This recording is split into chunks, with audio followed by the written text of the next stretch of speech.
हो गई है पीर पर्वत से पिघलनी चाहिए, इस हिमालय से कोई गंगा निकलनी चाहिए। हो गई है पीर पर्वत से पिघलनी चाहिए, इस हिमालय से कोई गंगा निकलनी चाहिए।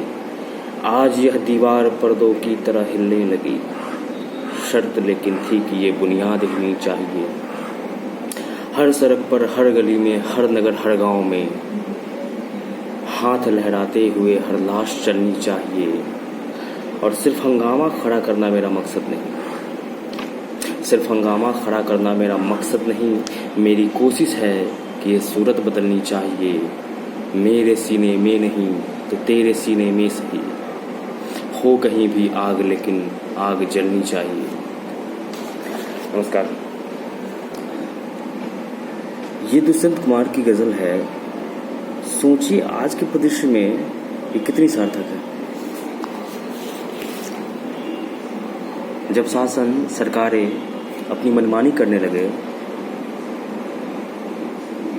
लोगों की भावनाओं को ताक पर रखकर हर अपने काम को अपने हिसाब से अगर चलाने लगे, तब जाके हमें ऐसे क्रांतिकारी लेखकों, साहित्यकारों और कवियों को याद करना मजबूरी हो जाता है। इतिहास में हमारे पास कई अनेक शायर हुए हैं, कवि हुए हैं, लेखक हुए हैं, लेकिन जब भी विद्रोह की बात आती है, आंदोलन की बात आती है, तो राम प्रसाद बिस्मिल और दुष्यंत कुमार जो ऐसे कवि हैं जो हमारे लिए सबसे ज़्यादा सार्थक है। राम प्रसाद बिस्मिल ने लिखा कि सरफरोशी की तमन्ना अब हमारे दिल में है, देखना है जोर कितना बाजुए कातिल में है। वक्त आने दे बता देंगे तुझे ए आसमां, हम अभी से क्या बताएं क्या हमारी दिल में। उसके बाद जब इंदिरा गांधी की सरकार आई इमरजेंसी के दौरान, तो दुष्यंत कुमार साहब थे, उन्होंने गज़ल लिखा, हो गई है पीर पर्वत सी पिघलनी चाहिए, इस हिमालय से कोई गंगा निकलनी चाहिए। मेरे सीने में नहीं तो तेरे सीने में सही, हो कहीं भी आग लेकिन आग जलनी चाहिए। आज का परिदृश्य कुछ ऐसा ही दिख रहा है हम सबों के लिए।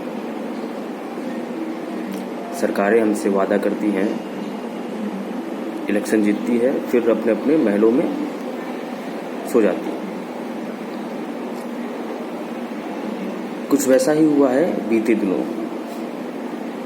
मैं तो कहूँगा कि काफ़ी सालों से होता आ रहा है। हर साल देश में नौकरियां जा रही हैं, वैकेंसीज आती हैं, लेकिन उतनी नहीं। हर साल इसकी दर लगभग कमज़ोर होती जा रही है। 18,000 से 16,000 हुआ, फिर 12,000 हुआ, 10,000 हुआ। हर साल ये आंकड़ा घट ही रहा है। फिर ऐसा एक दिन आएगा कि किसी के पास कोई नौकरी नहीं होगी।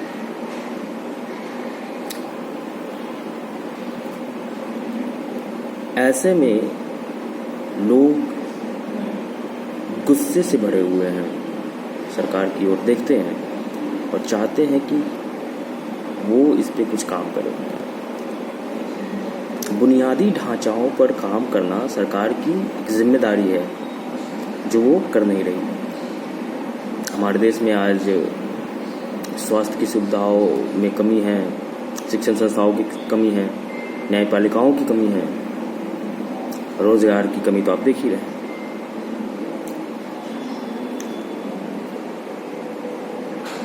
लेकिन ये देश जा किस हो रहा है? क्या हम ऐसा देश बनाना चाहते थे?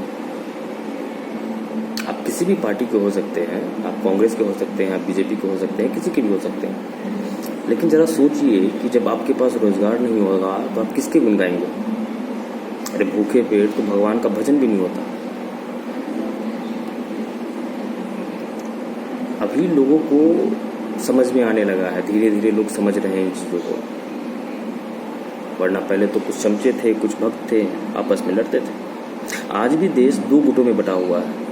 आप जानते हैं कैसे कैसे?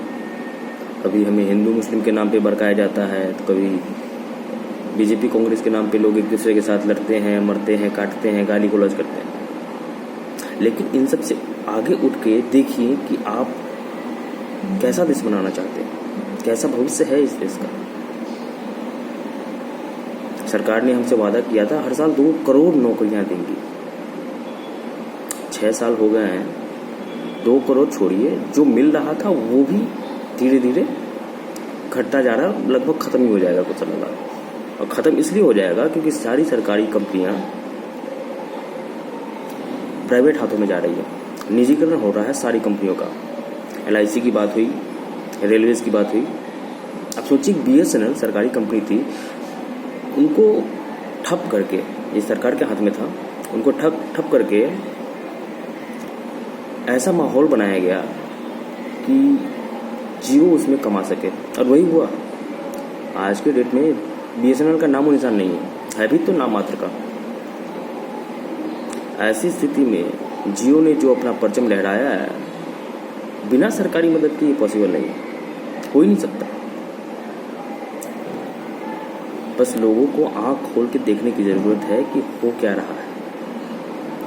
धीरे धीरे लोगों में ये जागरूकता आ रही है, और सरकार तो चाहती है कि लोग मूर्ख बने रहें। मूर्ख बने रहेंगे तभी उनके रैलियों में लाठी चलाने के लिए या भाषणबाजी करने के लिए या नारा लगाने के लिए ऐसे बेरोजगार, ऐसे मूर्ख लोगों की ज़रूरत होती है।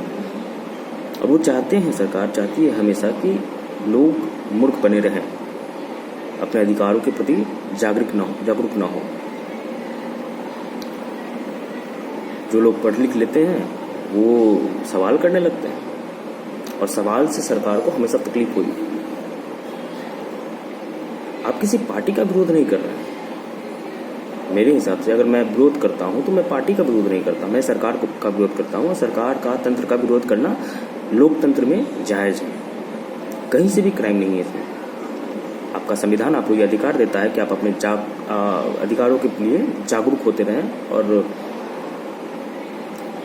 मांग करते रहें। और सरकार इस पे काम नहीं करती है तो आप धरना प्रदर्शन करें, कुछ भी करें, सरकार का विरोध करें।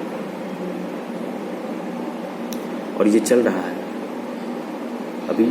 #movement #speak for